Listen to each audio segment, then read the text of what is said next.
अवघे काही तास शिल्लक आहे। शेवटचे 3.5 तास शिल्लक असताना महत्त्वाच्या घडामोडी घडतायत। पहिली महत्त्वाची घडामोड, शरद पवारांनी दिल्लीत काँग्रेसच्या वरिष्ठ नेत्यांशी चर्चा सुरू केलेली आहे। दुसरी महत्त्वाची घडामोड, थेट मुख्यमंत्री देवेंद्र फडणवीसांनी काँग्रेसचे प्रदेशाध्यक्ष हर्षवर्धन सपकाळ यांना फोनवरून चर्चा केलेली आहे, विनंती केलेली आहे उमेदवारी मागे घेण्यासंदर्भात आणि काँग्रेसमध्ये अंतर्गत खलबतही सुरू झाली आहे।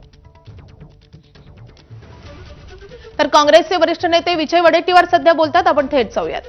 किंवा उपमुख्यमंत्री ज्या आता निवडणूक लढत आहेत सुनीत्राजी पवार आणि यांचाही फोन होता, त्यांना फोन होता आणि तिथली एकूण परिस्थिती मीन्स एकूण आमच्या सगळ्या लोकांची भावना लक्षात घेता तिकडे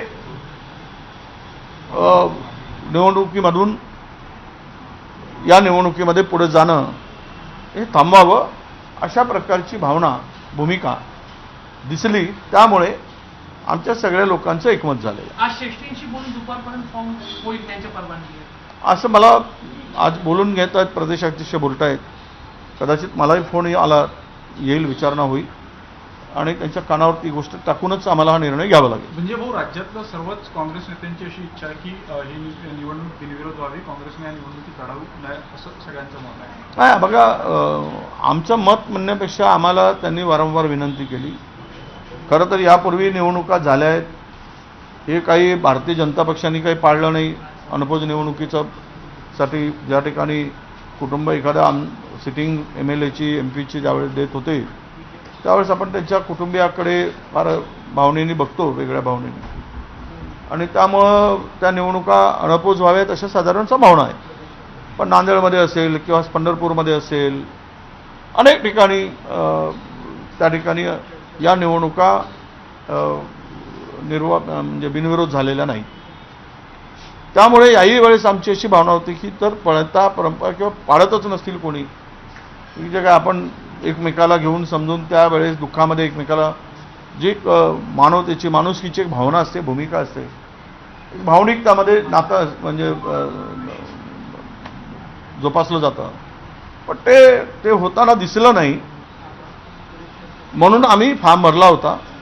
पण अनेकांच्या ज्या संदर्भातल्या आत्ताच्या भावना आहेत, अजितदादांच्यावर एक नेता म्हणून असलेलं प्रेम आहे किंवा एक नेता म्हणून त्यांना लोकांमध्ये एक स्थान होतं, महाराष्ट्राच्या राजकारणात एक अग्रगण्य असं स्थान होतं, अशा कुटुंबातील पत्नीचं त्यावेळेस उमेदवारी अर्ज आहे। तर ही भावना अनेकांनी बोलून दाखवली। त्यामुळे आम्ही तिघही नेत्यांनी चर्चा करून हायकमांडला विचारणा केलेली आहे।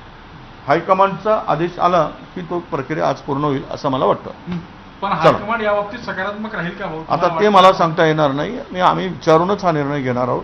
त्यांची भूमिका त्यांच्या मनात काय आहे ते मी आत्ता सांगणार नाही, पण आमच्या मनात काय आहे ते आम्ही भावना त्यांच्यापुढे मांडलेल्या आहेत। सुनेत्रा पवार या बिनविरोध निवडणूक व्हाव्या यासाठी एकट्याच लढताना दिसला। प्रफुल्ल पटेल असेल किंवा तटकर असेल यांच्याकडून कुठले प्रयत्न झाल्याचं दिसलं नाही। सुनेत्रा पवारच सर्व नेत्यांशी बोलत असल्याचं एकूण चित्र पाहायला मिळालं। त्यामुळे ही निवडणूक बिनविरोध व्हावी की नाही या बाबतीत स्वतः राष्ट्रवादीमध्ये संभ्रम होता असं दिसतं। असं आहे, अजितदादा असताना विलिनीकरणाची जी भूमिका होती त्याला या दोन्ही नेत्यांचा विरोधच होता। तर उमेदवारी मागे घेण्याबाबत आमचा निर्णय झालाय असं विजय वडेट्टीवार यांनी म्हटलेलं आहे। हायकमांडला आम्ही आमचा निर्णय कळवणार असल्याचे विजय वडेट्टीवार यांनी स्पष्ट केलंय।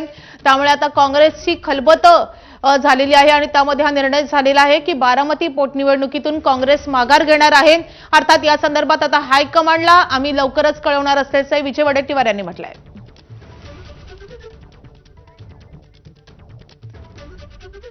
तर उमेदवारी परत घेण्यासाठी किंवा माघारी घेण्याबद्दल विजय वडेट्टीवार यांनी नेमकं काय म्हटलंय आपण पुन्हा एकदा पाहूया।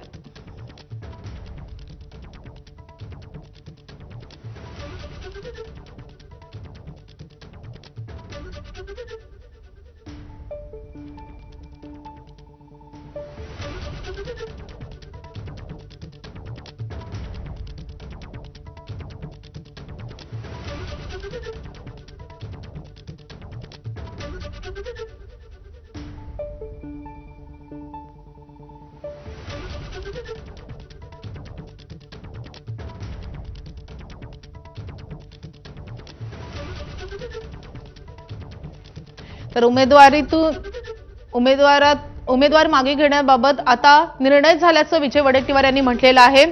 बारामती पोटनिवडणुकीतून काँग्रेस माघार घेणार असं आमचं ठरलेलं आहे, निर्णय झालेला आहे. मात्र हायकमांडला आम्ही लवकरच कळवणार असल्याचं विजय वडेट्टीवार यांनी म्हटलेलं आहे. बारामती पोटनिवडणुकीतून काँग्रेस माघार घेणार आताच्या घडीची सगळ्यात मोठी बातमी.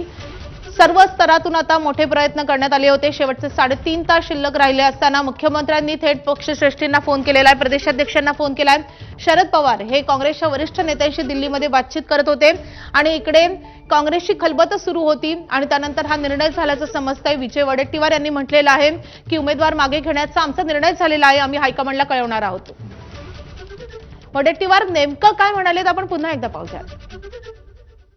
अशी भावना आहे. नाही, आमची भावना म्हणण्यापेक्षा आम्हाला, विशेष करून मला तर नाही पण प्रदेशाध्यक्षांना अनेकांचे फोन आलेत, सत्ताधारी पक्षातील म्हणा किंवा उपमुख्यमंत्री ज्या आता निवडणूक लढत आहेत सुनीत्राजी पवार, आणि यांचाही फोन होता, त्यांना फोन होता. आणि तिथली एकूण परिस्थिती मीन्स एकूण आमच्या सगळ्या लोकांची भावना लक्षात घेता इकडे निवडणुकीमधून या निवडणुकीमध्ये पुढे जाणं हे थांबवावं अशा प्रकारची भावना, भूमिका दिसली. त्यामुळे आमच्या सगळ्या लोकांचं एकमत झालं. आज श्रेष्ठींशी बोल तर आमचा निर्णय आम्ही हायकमांडला कळवणार असल्याचं विजय वडेट्टीवार यांनी म्हटलेलं आहे. दिल्लीतील पक्षश्रेष्ठींशी या संदर्भात चर्चा करणार असंही त्यांनी म्हटलंय.